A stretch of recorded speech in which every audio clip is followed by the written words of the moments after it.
Hi guys, and welcome to Storytime Friends. I'm Georgia, and today I'm going to be reading Beauty and the Beast. Let's get on with our story. Once there was a rich merchant who had 3 daughters. 2 of them were totally selfish, but the third, Beauty, was kind and loving. One day the merchant received news that his ships had sunk in a great storm. He had lost all his money and was left with nothing but a tiny cottage in the country. The 2 greedy sisters hated it, but they refused to do anything except lie in bed and moan. All the work was left to Beauty. After a time, however, the merchant heard that one of his missing ships had reached port. Before he set off to claim it, he asked his daughters what presents they'd like him to bring back. The greedy sisters cheered up straight away. "Dresses and jewels," they begged. "And you, Beauty?" the merchant asked. "A rose. That will be enough for me," Beauty said. This is the merchant with his daughter, Beauty. A few days later, the merchant sadly began his ride home. He was as poor as ever, for he had been cheated out of his money. As he entered a forest, the night drew in. It was dark and cold. A blizzard blew and the snow piled into drifts. Wolves howled in the distance. For hours, the merchant and his horse stumbled about, lost until suddenly, straight ahead, a bright light shone from a magnificent castle. But this was the strangest of castles, for although there were fires in the grates and lights burnt in every room, no one was about. The merchant called and called. No one came. Eventually, he tethered his tired horse, in the stables and sat down at the castle's high table to eat the meal laid out there. Then he went to bed.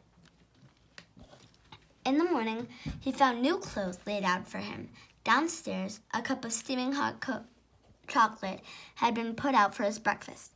"This castle must belong to a good fairy who has taken pity on me," the merchant said. "If only I could thank her." As he was leaving, the merchant passed a bed of roses. "At least I can keep my promise to Beauty," he thought. He snapped off a stem of blossoms. Immediately there was a bellow of rage. From behind the bushes leapt a terrible beast, so ugly that the merchant almost fainted. "You ungrateful man!" the beast roared. "I saved your life. I fed and clothed you. Now you steal my beautiful roses. You must die at once." The merchant fell to his knees. "That rose was for one of my daughters, my lord," he said. "I am no lord. I am a beast," the creature snarled. He towered over to the merchant. "And as for your precious daughters, go and see if one of them will save your life by coming to live with me. If not, in 3 months you will die." Here is the beast and the merchant and the rose that was meant for Beauty. The merchant rode home sorrowfully through the sunlit forest. At home, the 2 sisters paid hardly any attention to the story of his terrible adventure. They were infuriated that he brought them no dresses or jewelry. But Beauty was different. "Father, let me go," she begged. "You deserve to," the sisters said. "If it hadn't been for your stupid rose, the beast wouldn't have wanted to kill our father." 3 months later, the merchant returned to the castle with Beauty, and all was as before. The empty castle, the meal ready on the table. Then, when they had finished eating, the beast appeared. Beauty trembled, for he was as dreadful as her father had described, or worse. "Have you come here of your own free will?" the beast demanded. "Yes," Beauty replied. "In that case, your father must leave in the morning and never set foot here again." So, next morning, Beauty was left alone. At first she cried, but then she remembered a dream she'd had. In it, a lady had told her, "Beauty, your bravery in saving your father will be rewarded." Here is the beast, Beauty, and the merchant having the meal. And here's Beauty playing a guitar next to roses. Beauty cheered up. Perhaps all of the things might go well. She walked through the gardens, looking sadly at the rose beds, then explored inside the castle. Imagine her surprise when she found a door with her name on it.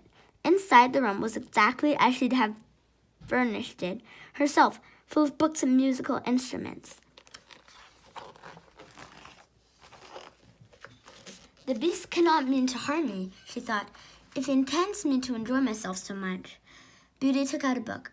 On it was written in letters of gold, "Here you are, Queen. Your wish is my command." If only I could see what my father is doing now, she cried out loud, as she could.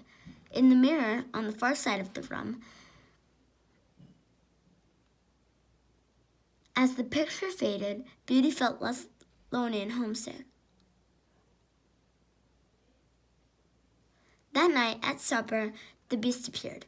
Beauty, he asked timidly, may I watch you? You are master here, Beauty said. No, the Beast replied. You are the mistress.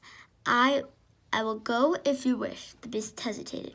But tell me, do you find me unbearably ugly? Beauty did not know what to say, then looked at him straight in the face. Beast, I have to tell the truth. I'm afraid I do. When she had finished her meal, the Beast had one more question. Beauty, he asked, will you marry me? No, Beast, never.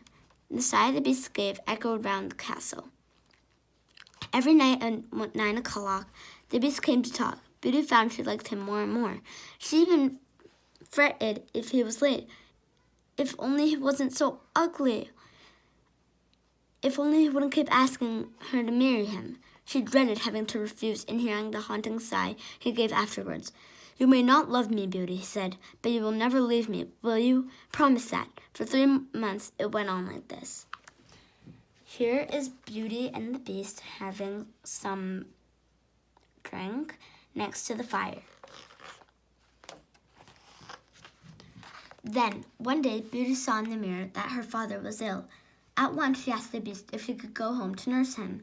Beauty, you must go, the Beast replied. You know that I will die of grief if you don't come back, don't you?